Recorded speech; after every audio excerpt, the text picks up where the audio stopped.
Thank you. Going to go down as one of the great prime ministers you watch. Thank you.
Ladies and gentlemen, the President of the United States, Donald J. Trump. 'Cause the flag still stands for freedom, and they can't take that away. And I'm proud to be an American, where at least I know I'm free. But I won't forget the men who died, who gave that right to me, and I gladly stand up next to you and defend her still today. 'Cause there ain't no doubt I love this land. God bless the USA.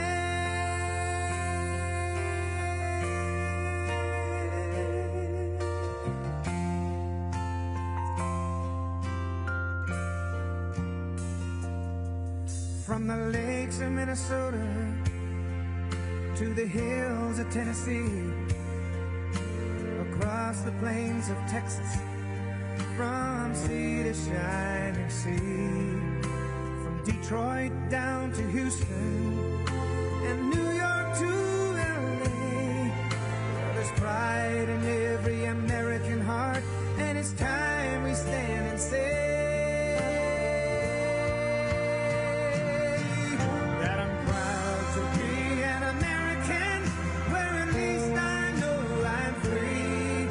And I won't forget the men who died, who gave that right to me. And I gladly stand up next to you and defend her still today. 'Cause there ain't no doubt I love this land. God bless the USA.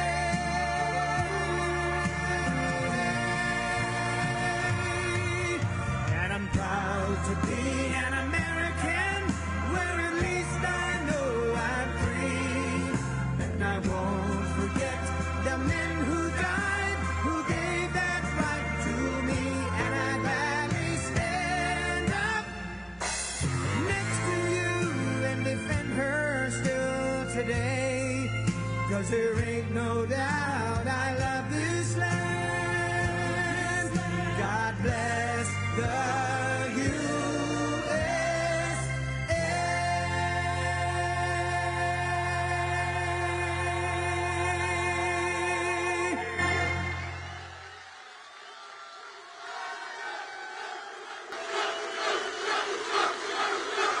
What a group, what a group. All champions. USA.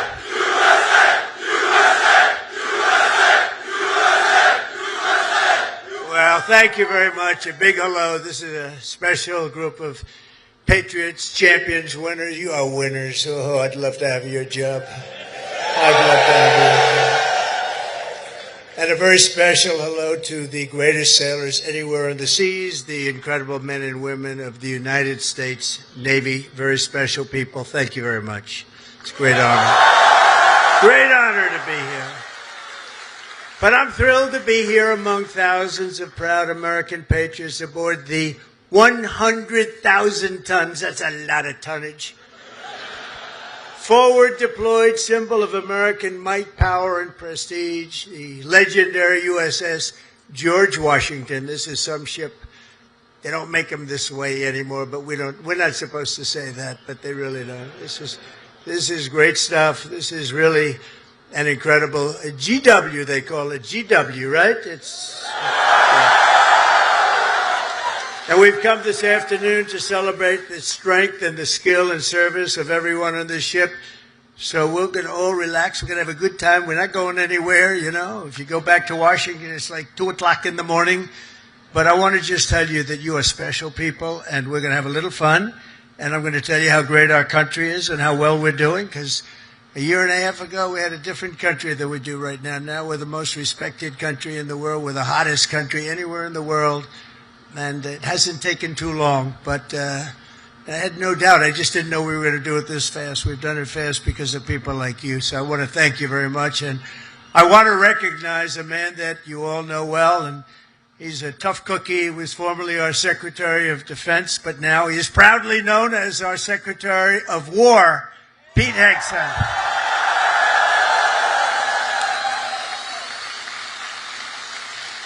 And, you know, I don't say this. He gave up a hell of a job. They were going to pay him millions of dollars. They didn't want him to leave. That crazy fox, they didn't want him to leave. But he wanted, you know, every time I'd go on that show, all he wanted to talk about is the military. And I said, you know, if I ever do this, I'm going to bring this guy along with me. He knew more about it than anybody. He didn't want to be doing the other stuff. And he had a chance. He could have made so much money. He wouldn't have known. He didn't want that. This is what you wanted, Pete. He's so happy now. Those drug ships aren't coming in anymore. We can't find a ship. There's no ships coming in with drugs, you know. It's like he's been incredible. So thank you very much, Pete. You gave up a lot. We appreciate it. Thank you. And unlike past administrations, we will not be politically correct. You don't mind that, do you? When it comes to defending the United States, we're no longer politically correct. We're going to defend our country any way we have to, and that's usually not the politically correct way. From now on, if we're in a war, we're going to win the war. We're going to win it like nobody ever before. You know, we'd go in, we'd blast the hell out of countries. Shouldn't have gone in. By the way, if you don't go in, that's even better. We don't have to go in, peace through strength. But, you know, we'd go in, we'd win, and then we'd leave. They used to say, to the victor belong the spoils. Well, we'd be the victor, then we'd leave, because we had people that didn't know what the hell they were doing. But we're also very honored to be joined by hundreds of our incredible Japanese partners, and they are incredible. Thank you very much. Thank you.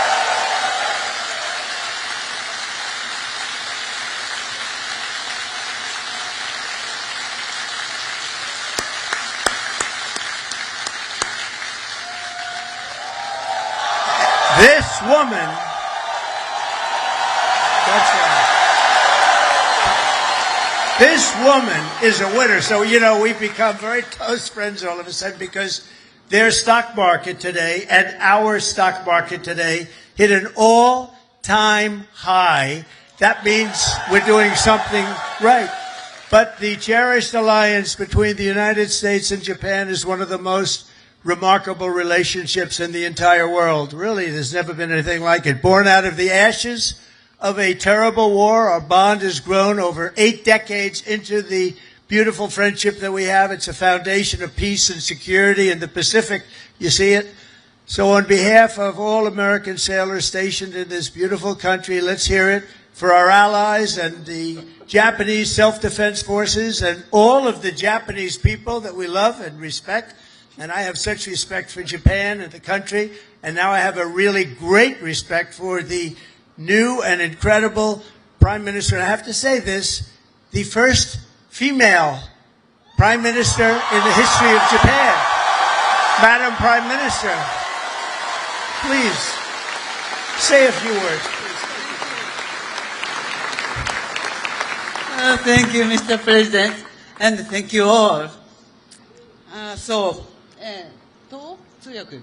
本日、米国の海軍創設250周年という記念すべき節目に、トランプ大統領とともに地域の自由と平和を守る象徴である空母ジョージ・ワシントンで挨拶するチャンスをいただいたこと、心から光栄に思います。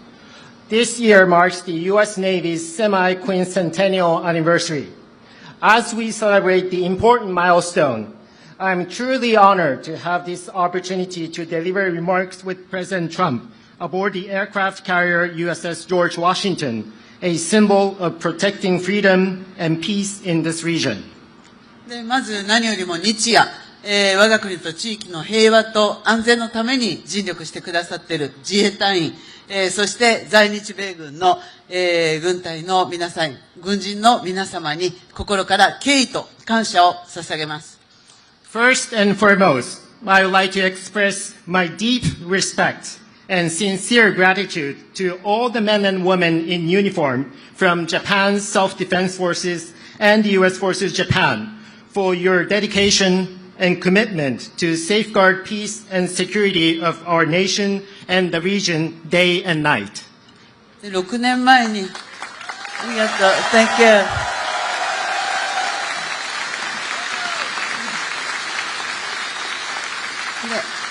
6年前、この横須賀の地で、トランプ大統領と、亡くなった安倍晋三、総理が、日米が共に手を取り合って、この地域の平和と安全を確保していくという決意を示しました。6 years ago, at this same place here in Yokosuka City, the late Prime Minister Shinzo Abe and President Trump stood side by side and demonstrated their resolve that Japan and the United States would join hands to ensure peace and security in this region. 今、ここに再び日米の最高指揮官が並び立った、この機会に、私はその決意を引き継ぎ、インド太平洋を自由で開かれたものとし、そして地域の平和と繁栄の礎とする決意を新たにしました。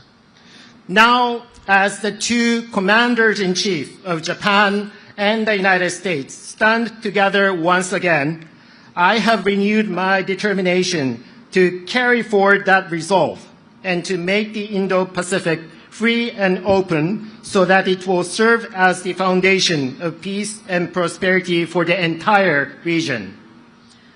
今、我々はかつてないほど厳しい安全保障環境に直面しています。平和は言葉だけではなく、確固たる決意と行動によってこそ守られます。Now, we are facing an unprecedented severe security environment. Peace cannot be preserved by words alone. It can be protected only when there is an unwavering determination and action. あちらに見える最上とマヤを含む自衛官と、このジョージ・ワシントンは数多くの訓練を重ねてきました。で、また横須賀にいる多くの、補給、整備に携わっている、日米関係者の皆様、そして地域社会との絆が、米国海軍の活動を長年にわたって支えてきました。こうした幾層にもわたる日米の協力が日米の抑止力、対処力を確かなものとしております。From where we stand, we can see Maritime Self-Defense Forces Mogami and Maya, vessels of Japan's Maritime Self-Defense Force, and USS George Washington have conducted numerous joint exercises. Just as importantly, there are so many Japanese and American personnel working for logistics and maintenance here in Yokosuka. And there's also a strong sense of bond with the local community here. Those are what have been supporting the activities of U.S. Navy over the years. There's no doubt that such multi-layered Japan-U.S. cooperation is what makes it possible for us to ensure the credibility of our two nations' deterrence and response capabilities. 私は決意しています。今後、日本の防衛力を抜本的に強化して、この地域の平和と安定により一層積極的に貢献していきます。So let me reiterate my unwavering determination here. Japan is committed to fundamentally reinforce its defense capabilities, and Japan is ready to contribute even more proactively to peace and stability of the region. そのことにより、トランプ大統領と共に世界で最も偉大な同盟になった日米同盟をさらなる高みに引き上げてまいります。Through these efforts, together with President Trump, I am determined to elevate the Japan-US alliance, which has already become the greatest alliance in the world, to even greater heights. 日米は共に帆を掲げ、自由で開かれた海を進みます。この横須賀から紡がれる航路は、日米の絆を輝く未来へと導くことを確信しています。Japan and the United States will advance together with our sails raised high across a free and open sea. And I am very confident that the sea route from Yokosuka will make our bond even stronger and stronger and bring our two nations on the path to a shining future. Thank you.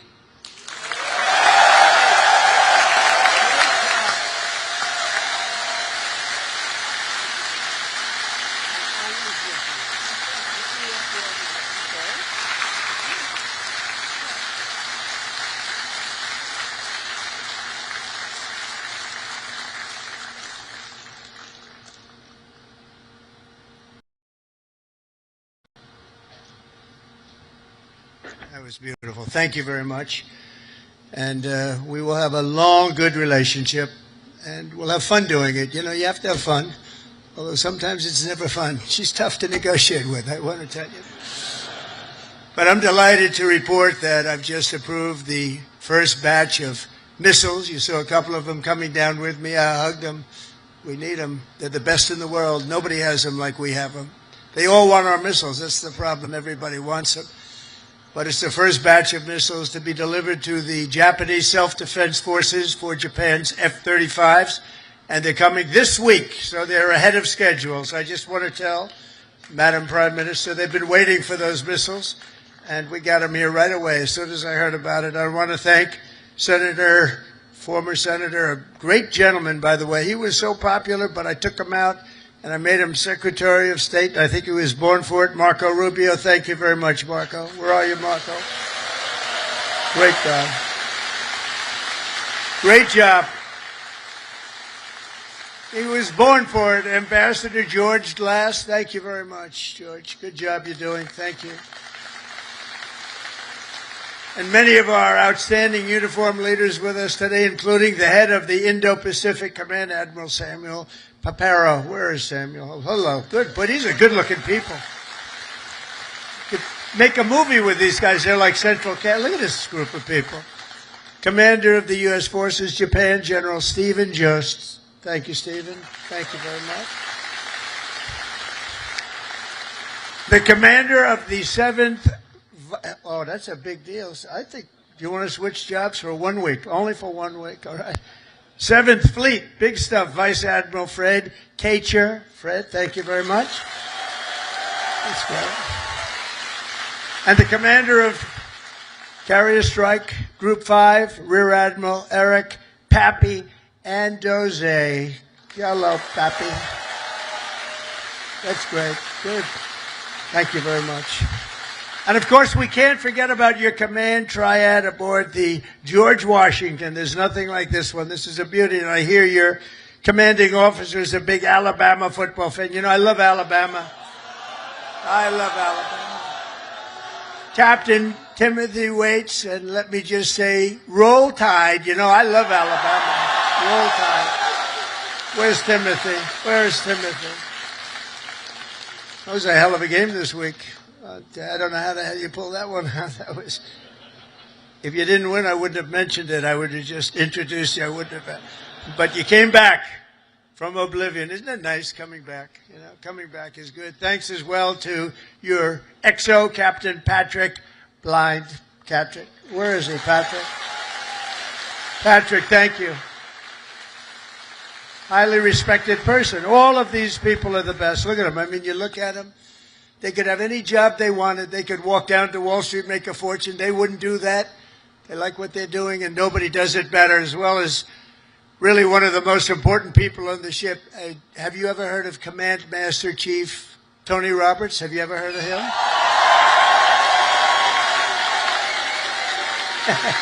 Wherever you are. Where's Tony? Thank you.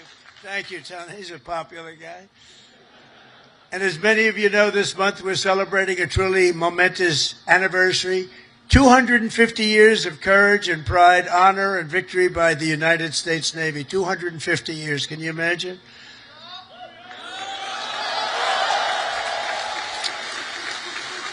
And 3 weeks ago, Melania and I flew to Naval Station Norfolk. I think many of you probably know that, and witnessed an unforgettable display of pure American dominance at sea. It was incredible to watch. They gave us some. Then I said, slow it down, costs a lot of money. Let's save it. You know, let's relax a little bit. They gave us some great display, from the thunderous roar of the guided missile destroyers, never saw anything like it, to the spectacular sight of nuclear submarines all over the place, to the unstoppable force of another great American aircraft carrier. One thing was clear, that no enemy will ever even dream of threatening America's Navy. There's no Navy even close, not even close. You hear about some of them doing ships, but nobody can do what we do. Nobody has what we have. And we also have the best equipment that rides along in those ships. You see that? Nobody makes equipment like we do. Nobody makes the ammunition, the weapons, the missiles, the planes, none of it. And if they do, the American sailor stands ready to crush them and sink them and wreck them and blast them into oblivion, right? We have to.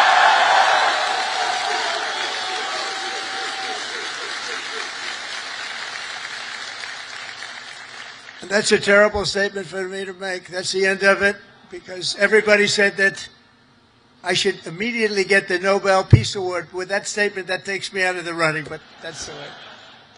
That's the way it is. The United States is blessed with the strongest and most powerful military in the history of the world. There's no military like our military, not even close. Nobody has our weapons, and it'll be stronger and more powerful than ever before very soon. You know, we just approved the biggest budget in the history, over $1 trillion. Over $1 trillion. We have the best ships, the best airplanes, the best submarines, the best technology. But above all, we have America's military. It's the best people. It's all about the people, ultimately. You have to work all of that fancy stuff that we make better than anybody else. The fact is, we do make the best weapons, but if you don't have the right people to operate those weapons, they don't mean much. Despite that, as Commander-in-Chief, I never forget that our ultimate strength does not come from equipment. It comes from the men and women of the rank and file. That's true. It comes from you people, incredible people, good-looking people, too many good-looking people. I don't like good-looking people. I never liked good-looking people, I'll be honest with you. I've never admitted that before. But see, I'm allowed to, you know, we won in the Supreme Court a thing based on merit. You know about that, right? Merit. Everything now in our country is based on merit, and that's why I look at you and I see nothing but merit. It's great to have a country back where we can go by merit now. We don't go by anything else except for talent and work and hard work, and it's such a big win. That was such one of the most important wins, and the will, patriotism, and spirit in your hearts is our single greatest weapon. The strength that you have is unbelievable. That's why, as we make a record investment in our military, we've never spent so much, and we've never spent it more wisely, because now we watch it. We spend it properly. I'm also supporting an across-the-board pay raise for every sailor and service member in the United States Armed Forces.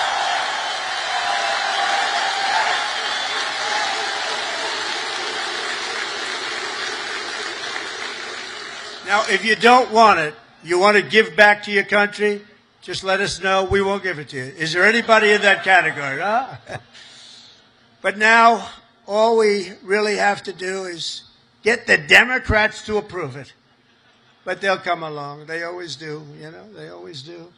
And because I heard that the sailors on the George Washington took a hit to your family separation pay, you know what I'm talking about, right? You took a little hit to be here, right? By returning to the port, you returned early for this event. I am delighted to announce that as your sort of boss, I don't feel like your boss, but I guess I am. At least you'll be happy about this one. At my direction, we're going to make sure that you receive the full amount that you were owed for the deployment. And we're not going to deduct anything because you came in to listen to your commander. I'd like to be an admiral. I always wanted to be an admiral, to be honest. Don't tell the other people that I love so much. You know, they sit around the table, they have all those beautiful stars and stripes. But I'll tell you what I love. I always love the admirals. I love those uniforms. And I look at these guys. I don't think I would have done very well if I had to compete with these people. They're too good. But I always felt that the Navy is a very special group of people. And I see it when I see you. I see it over the past 11 months. The spirit of our military has been soaring like never before. You know that. The spirit of our country has been soaring. After years of recruiting shortages, and we had bad ones. It was embarrassing, frankly. During my campaign, before the election, November 5th, after that it all changed. After we won, it all changed. And now we have waiting lists with record numbers trying to join the U.S. Navy and all of the armed forces. We have literal waiting lists, and I'm pleased to report that 2025 was the Navy's single best recruiting year in many generations. That's pretty good, isn't it?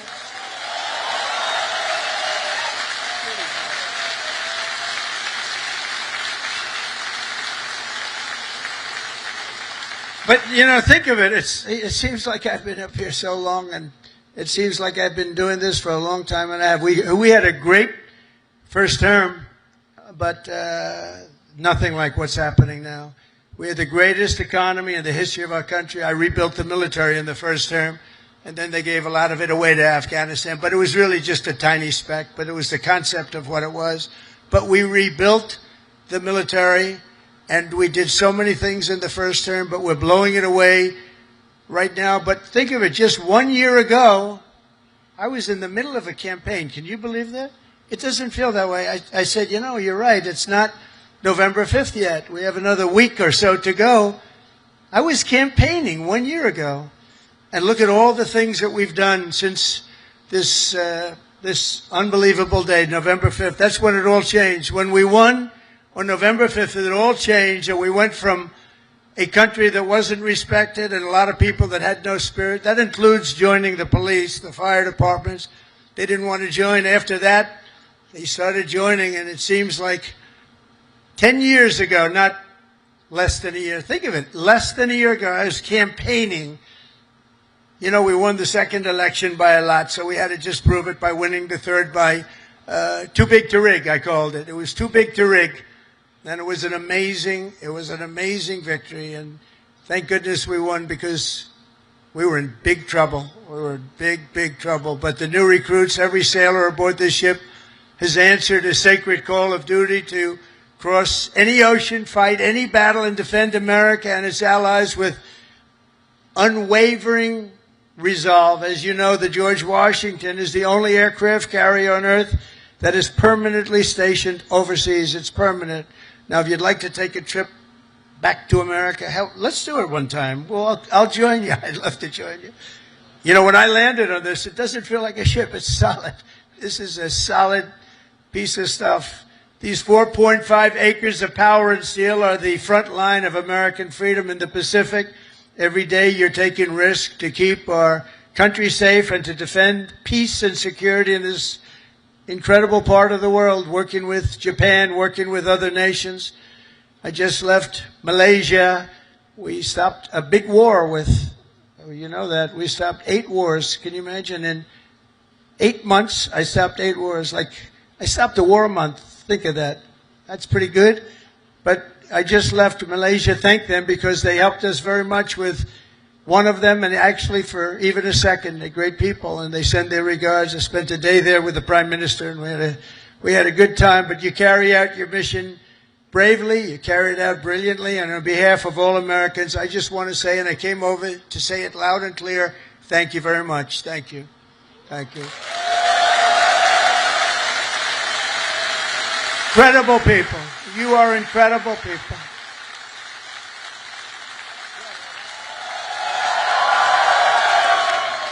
They actually have the best location.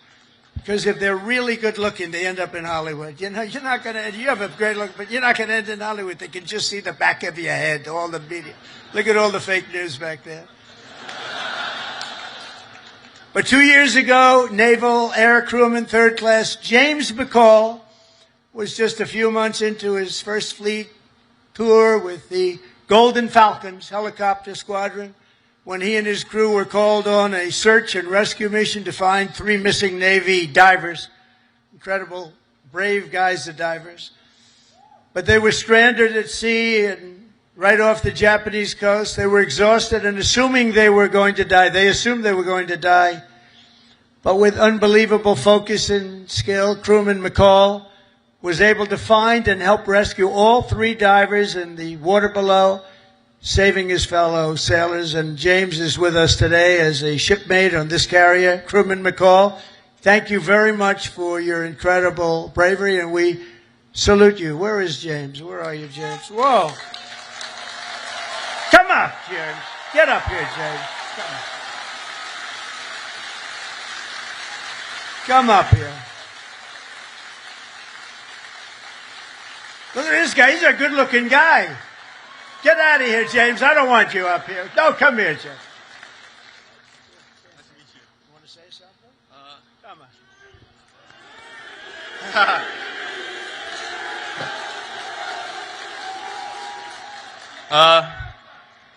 I just want to say I appreciate all my fellow shipmates. What I did back then in Iwakuni, it was heartbreaking for losing those loved ones down there, but we brought some back whenever we went down there.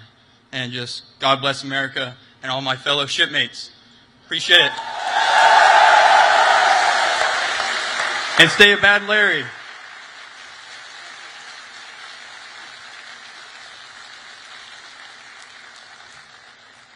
I was wondering, maybe he almost stayed up. He could have been up here for a while.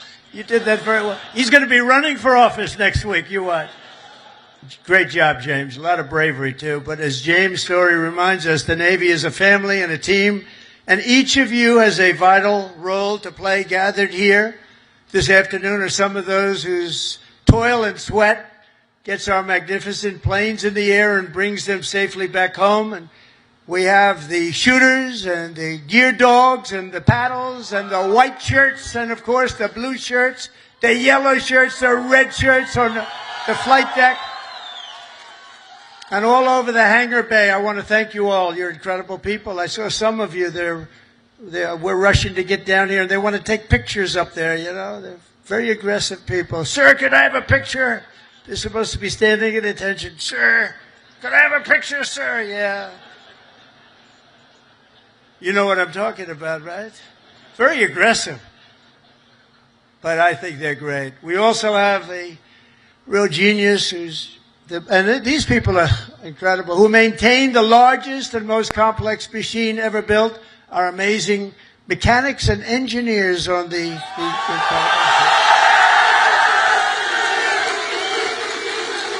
And I asked your captain, you know, I'm building aircraft, I'm building a lot of things, but I said, Captain, you got to tell me something. I know a lot about these ships, I know a lot about these things building. I want to know catapults, which is better, the electric or the steam? Okay, ready? You guys, that's what you do, right? This is so much better. You know, they go out, hire a consultant for millions of dollars that was never on an aircraft carrier before. So they switched to electric. I disagree with it, but it's all right. Let me ask you. We're going to go steam first and then electric. Catapults. Which is better? Electric or steam? I'm going to put it in order. Seriously. They're spending billions of dollars to build stupid electric. And the problem, when it breaks, you have to send up to MIT, get the most brilliant people in the world, fly them out. It's ridiculous. The steam, they said they can fix it with a hammer and a blowtorch. And it works just as well, if not better. And I love the sight of that beautiful steam pouring off that deck with the electric. You don't have that. So, we did the Ford in electric, the cost overruns, everything else. But, I hope it's going to be okay. But I like steam. We're going to go back to steam. They change just for the sake of changing. I said to the architect, have you ever designed a ship before? He only did the biggest ship in the world, right? The Ford. But we're going to go back. Okay, now let me ask you the second question. Hydraulic for your elevators or magnets? The new thing is magnets. So instead of using hydraulic, that you can be hit by lightning and it's fine. You take a little glass of water and you drop it on magnets. I don't know what's going to happen. So, the elevators come up in the new carriers. I think I'm going to change it, by the way. They have magnets. Not every tractor has hydraulic. Every excavator, every excavating machine, of any kind, has hydraulic. But somebody decided to use magnets for your elevator. Maybe they're good. Which is better, hydraulic or magnets? What the hell is wrong with these people? Can I ask you, the top-ranking gentleman right here? Seriously, I'm putting out an order. I'm going to sign an executive order. When we build aircraft carriers, it's steam for the catapults, and it's hydraulic for the elevators. We'll never have a problem, okay? Do you agree? He agrees. Everybody agrees, but these people in Washington. All right. We're going to do that. I'm serious about it. It bothered me so much. I'd see the costs come in. They spend $900. This is not on my watch, so, if it was on my watch, I would be very quiet about it. I wouldn't be talking about it. They spent $993 million on the catapults, trying to get them to work. And they had steam, which works so beautifully, and it has for 50 years, right? So we're going to go back. Seriously, fellas, I want to make that change. I'm going to do an executive order. I'm not going to let them continue to do this. They're trying to make it work. They're trying so hard, and they have something that's perfect. So we're going to go back on that and the magnets. Thank you very much. And, of course, we cannot forget the daredevils and the pilots of the famed carrier Air Wing 5, known as Team Badman. What the hell is that all about? Who are they? They're bad. The elite air units aboard this vessel are storied squadrons like the Royal Maces, the Diamondback, the Argonauts, the Chippies, the Titans, the Tiger Tails, the Shadowhawks, and the Saberhawks. All great, brave people. They're all incredible. You're all incredible people. Do you know, they say, and I love it, I love aviation. I actually had a brother who was a pilot. And see, Biden used to say he was a pilot. He was a pilot. He was a truck driver. Whoever walked in, he wasn't a pilot. He wasn't much of a president either, to be honest with you. That I can tell you. That we all know. But they say the hardest thing to do is landing a plane on an aircraft carrier. You ever hear that? And great pilots can do everything. They're great pilots, but they can't do that. It's a very special talent. So the people that do that are in this room, you're a very small group of people. Tremendously talented pilots cannot do it for a lot of reasons. There are a lot of reasons. A lot of it's right up here. So I have great respect. The hardest thing you can do as a pilot is land. You know that this ship is so big. But when you're up there in the Pacific or the Atlantic and the waves are crashing and it's getting dark, or it is dark, which is even worse. Getting dark is better. But when you're up there, they say it looks like a little needle in the ocean. It's just a little thing, and you're landing on top. So I have great respect when I see them land. 3 weeks ago they were landing and doing it beautifully. They had they're very, very talented people, and nobody embodies skill and nerve and swagger and the attitude like a U.S. naval aviator. So I have great respect for you all. Thank you very much. It's one of the reasons I'm here. That's why I'm here, not someone else. I didn't need this. I didn't need the whole damn job. I could have had I had such a beautiful life. But you know what? We're making America greater than ever before, and that's why I'm doing it. And we are doing numbers that nobody's ever seen, nobody ever even thought possible before. Think of it. A year ago, we were a dead country. We were like a dead country, and now we have the hottest country anywhere in the world. There's nobody even close. It's pretty amazing, I'll tell you.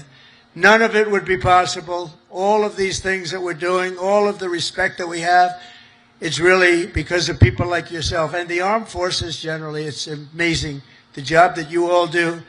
None of it would have been possible. And all of those important missions in the Navy, the devoted members of the Food Service Division serving up to 14,000 meals every single day. How's the food? Good? They say it's good. Is it good? I hope it's good. It's probably my kind of food. I like that kind of food. But they don't get the credit they deserve. I want to just thank them very much and congratulate 14,000 meals. Let's also hear it for all the sailors holding the American flag high at Seafay, as well as the crews from the ferocious Desron 15. Desron 15.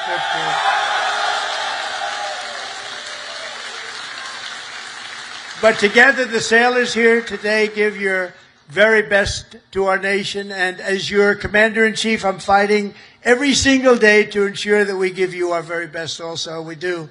We do. We're giving you everything. We're giving you more than anybody's ever given. We're bringing it up to a standard that nobody's ever seen before. We're starting to make ships. Also part of our deal with the trade is we're starting to make ships. We used to be number one at making ships, and then we lost our way.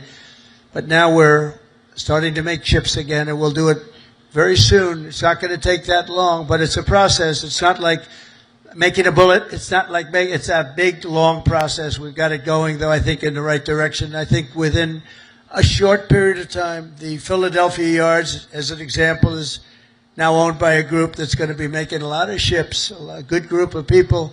And we're going to be working also with Japan on making ships. We're going to make a lot of ships again. We used to think of it, we were number one. And then over the years, they just lost their way. They started making other things. They stopped making ships. So we're going to be making ships again. We've more than, think of this, $17 trillion, trillion with a T, pouring into the United States of America from all over the world. And that's the biggest number in the history of any country. And by the time, and this is in 8 months, really. We're here 9, but this is in 8 months. Over $17 trillion. As an example, the last administration did less than $1 trillion in 4 years. We did more than 17 trillion in 8 months. And I think by the time we finish up our first year, we're going to be over 20 or $21 trillion of money coming into our country. And I want to thank Japan, because Japan is making big investments into the United States, and they're very happy because the stock market's gone up very nicely. We've made Japan a lot of money. That's okay.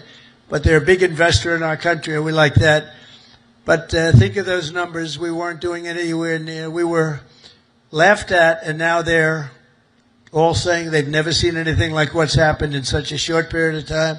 And I was just told by the Prime Minister that Toyota is going to be putting auto plants all over the United States to the tune of over $10 billion.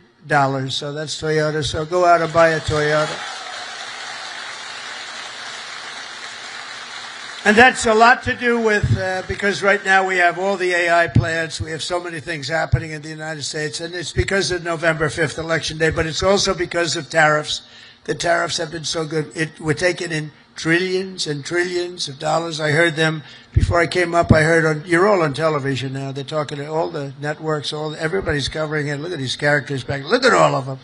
And and they were talking about the tariffs. The tariffs nobody understood tariffs like I understood tariffs. And the tariffs are having people go into our country and spend tremendous numbers like we've never seen. And that brings jobs with it. It brings jobs. It brings importance. It brings everything. It brings a strong military. It brings a lot of things to other countries. I mean, if you look at some of the deals that we did, if India is going to go to war with Pakistan, and as you go to war, we're not going to do any trade. We're going to put big tariffs on both countries. And they said, well, I guess we're not going to go to war. 2 nuclear powers, we stopped it. But we stopped a lot of wars, tariffs. Without tariffs, we wouldn't have national security like we have it. We've never had national security like we have it right now. And literally a year ago, you had very little national security. You had people that didn't have a clue.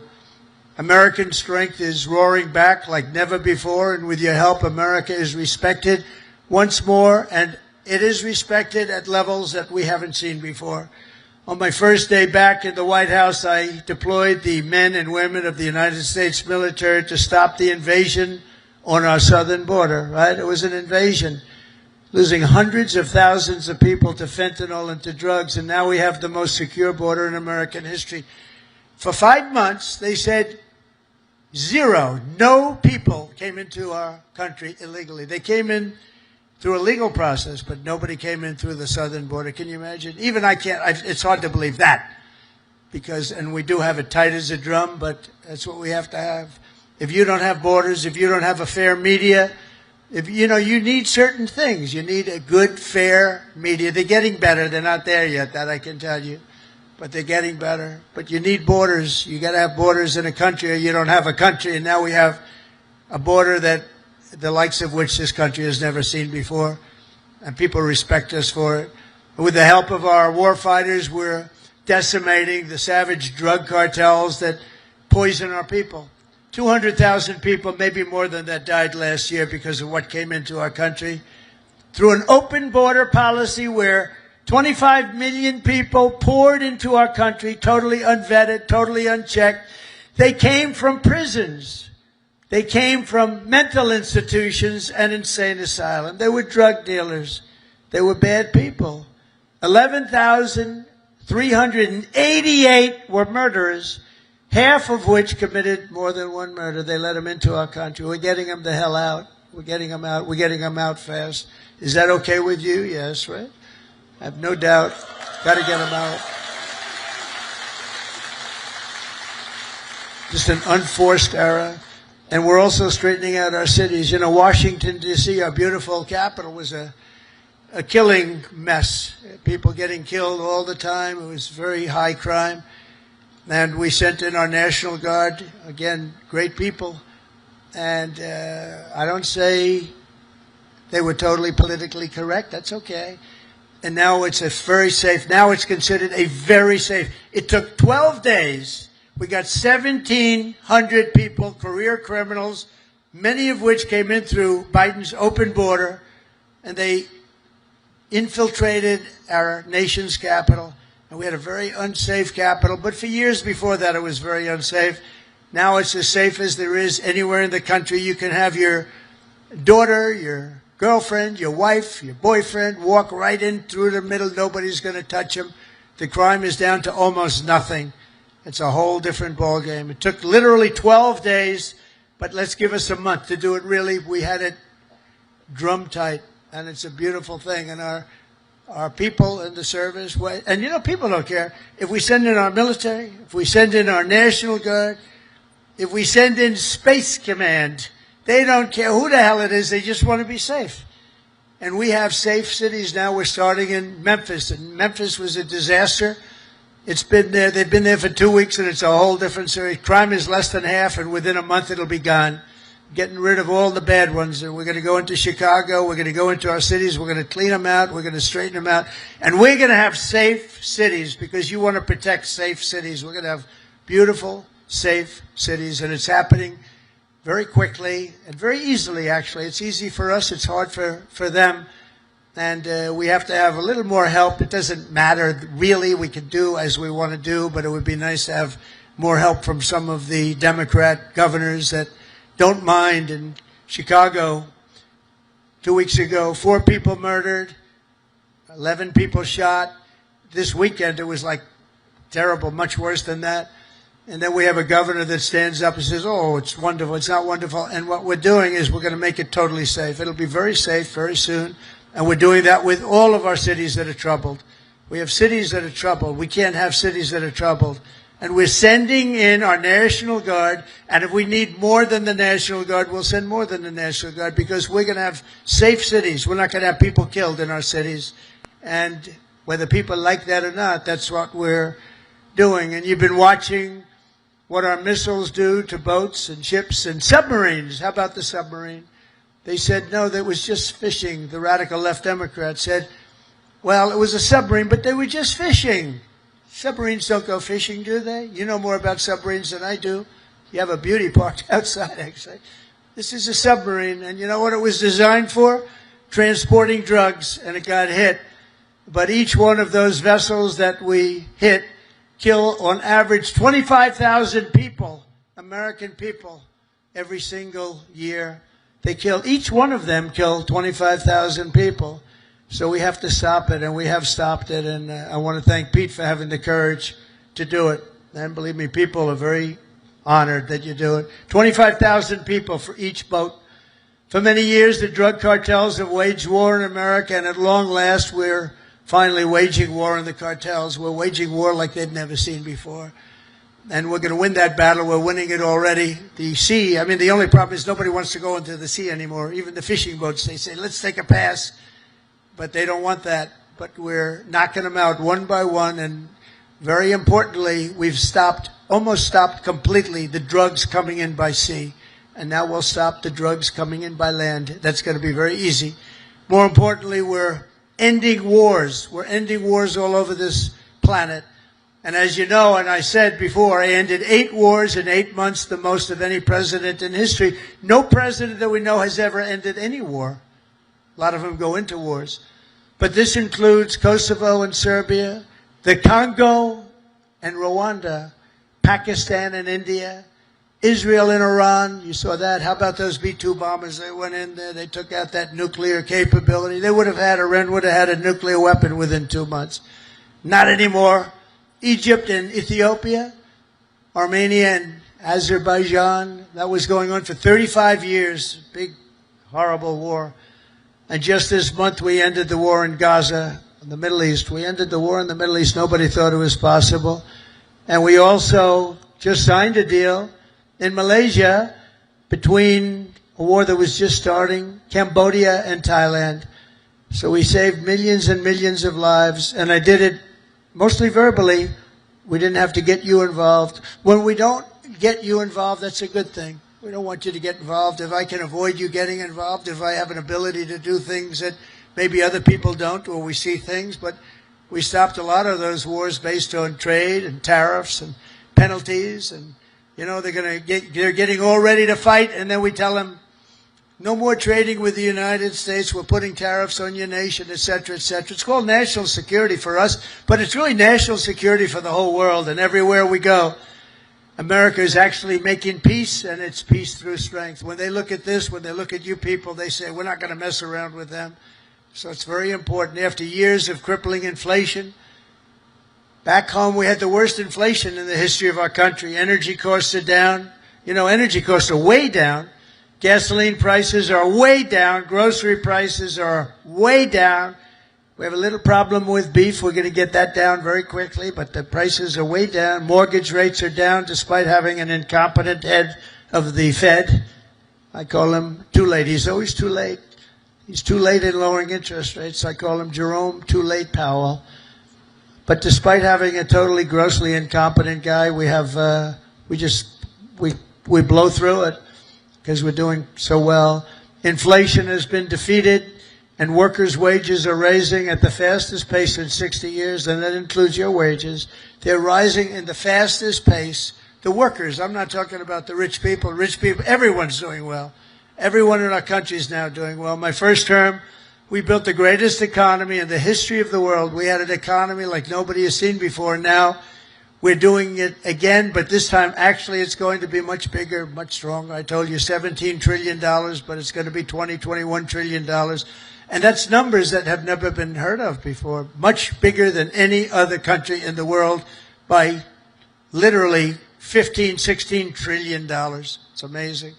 The sailors in this ship sacrificed so much for our country, and the president, and I will tell you, the president standing right up here loves you. I respect you and I love you. And I'm giving everything I have to make sure that when you get home, you find an America that is safe and proud and sovereign and free. One service member who reminds us that we're working for you and for everybody and for our country is Chief Warrant Officer Will Hightower, who serves on the George Washington in the all-important deck department. Do you know what the deck department is? I have no idea. But they do. In April 2024, Will sailed away from Norfolk, leaving behind his wonderful wife, Megan, their precious 6-year-old daughter, and their 1-year-old son. In the past 12 months, he has only been home for 3 weeks total, 3 weeks.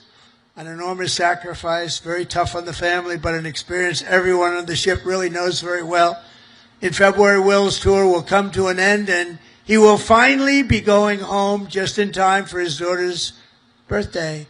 So, Will, I want to thank you together with all of those people that go through the same thing. I want to really thank, where is Will? Is Will around here? Where is Will?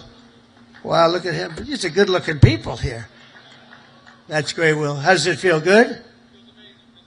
That's great. Feels amazing. That's fantastic. That's fantastic. See, in the old days, I'd say, does your wife still love you? But I don't do that anymore, you know? Does your wife still love you? Yes. Do you still love your wife?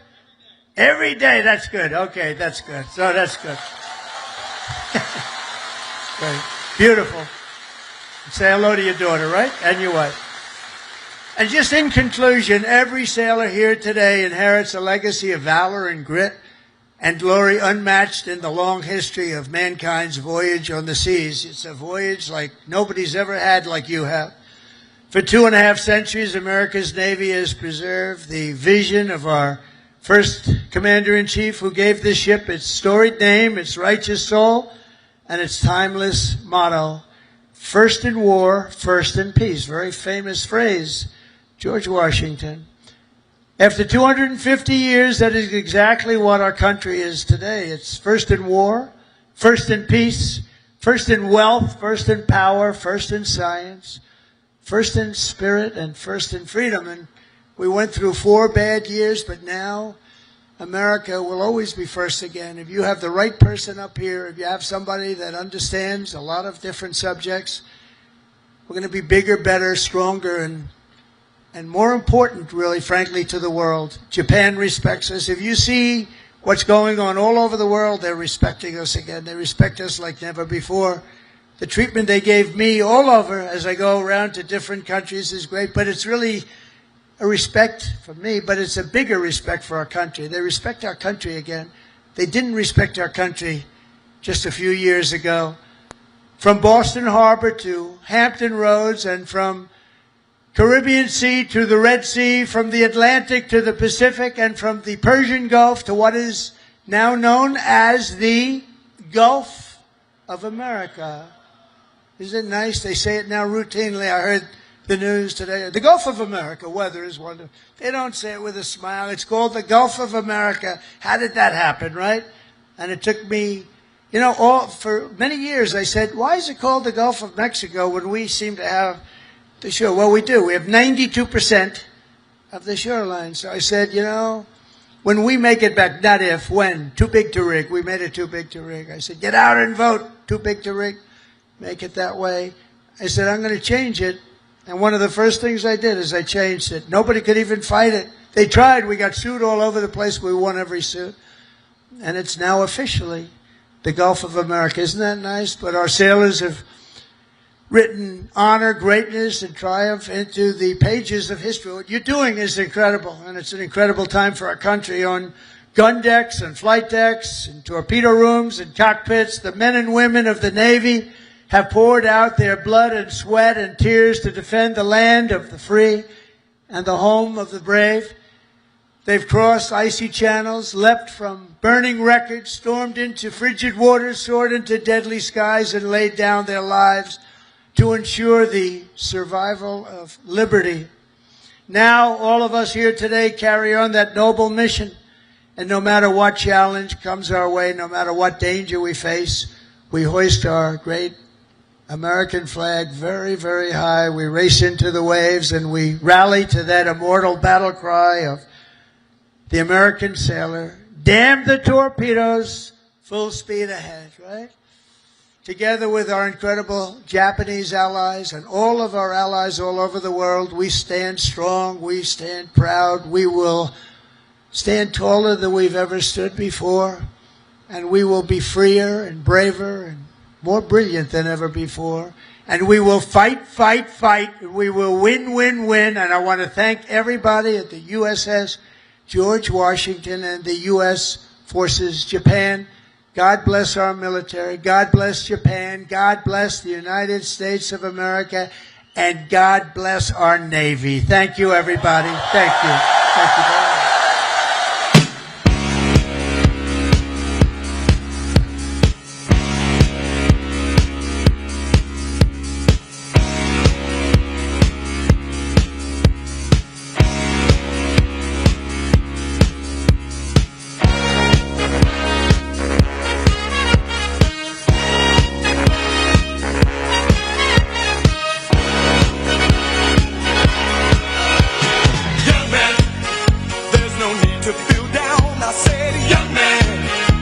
Yourself off the ground. I said, young man.